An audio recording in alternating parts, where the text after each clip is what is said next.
So I'm expanding out my dive tools.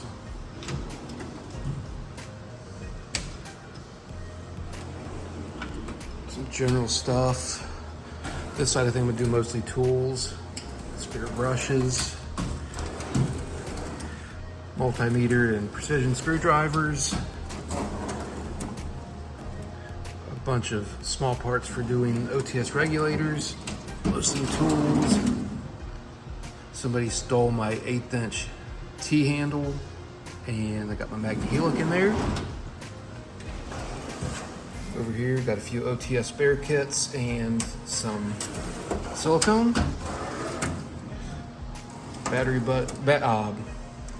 buddy phone covers, some spare parts, generic loose spare parts, and just some spare stuff.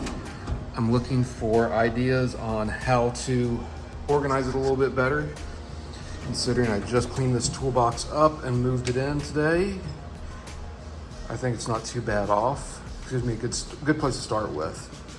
Do you have any suggestions on what to use to make it nicely organized? Let me know. So I've deployed the dollar store finds. Makes a really nice way to hold those couple tools. And then also down here to hold all the battery caps.